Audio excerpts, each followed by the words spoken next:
This is a Colt 1911, yeah. You'll see there's no numbers on it. Cody Wilson has a vision of a future without gun control. So this is a PRI Mark 12. Where anyone can 3D print a pistol at home or privately build their own semi-automatic rifle. Lethal, untraceable, unregulated weapons. And now that vision is one step closer to reality. After years of fighting the US government in court, Wilson just won the right to publish downloadable schematics for just about any commercially available firearm online. This is the direct material and digital expansion of the right to keep and bear arms. 5 years ago, Wilson's organization, Defense Distributed, released plans for the world's first 3D printable gun. They called it the Liberator. But just days after the group posted those files, the State Department demanded that they be removed for violating weapons export controls.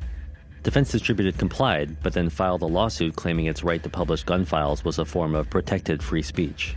We said, no, we're Americans. Americans have the right to access this data, unquestionably, and that the internet is now the commons in a way that libraries and things were in the past. Now the group has essentially won its case.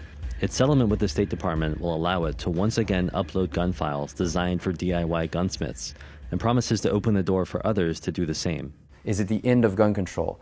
I think it is in an essential sense.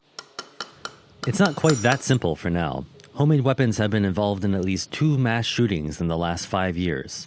But they represent just a fraction of the wider gun control debate in America. When criminals and dangerous people are able to create their own guns in their homes, it will become an issue in the near future. Wilson sees his project as a trump card against the gun control movement that's intensified in the wake of February's Parkland school shooting that left 17 people dead. Never again! Never again! Defense Distributed is using its legal win to launch what it hopes will become the internet's most comprehensive repository of digital gun files. And as digital fabrication tools like 3D printers and computer-controlled milling machines become cheaper and more advanced, Defense Distributed hopes to unlock a new generation of DIY gunsmithing beyond all regulation. You cannot regulate the digital material of guns anymore. It's out there, the flood's there, everyone's got it. We translated our culture into the 21st century. It's here, it's going to grow.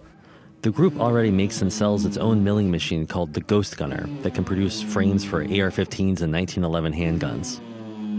3 years ago, I tried out that machine and easily built a working AR-15 in Wired's office. It's untraceable. I didn't have to go through a background check or any sort of waiting period to get it. The government has no knowledge of its existence. Wilson recently gave me a tour of Defense Distributed's Austin headquarters. Ghost Gunner is a desktop milling machine. People have such a demand to make private rifles or private firearms for themselves, guns with no numbers, that we built an application, purpose-made to help you do that. Neither the State Department nor the Department of Justice would comment on the settlement. But Wilson sees it as the next chapter in his anarchist open-source firearms playbook. It's almost like we're creating a platform for a new propulsive force in our movement. The company is digitizing as many guns as possible by taking analog measurements of weapon parts with gauges and a massive 30-year-old machine called an optical comparator. The device projects an object's image onto a screen where it's magnified up to 100 times. That allows the operator to map out points across a component like this AR-9 frame and calculate the geometry of every tiny feature of the gun. It's all a lot of handwork.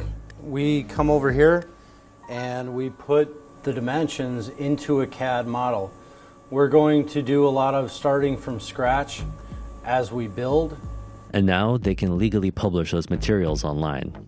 Of course, the database will also make those blueprints available to people who can't legally buy guns today, minors, felons, and the mentally ill, who might now be able to make them at home.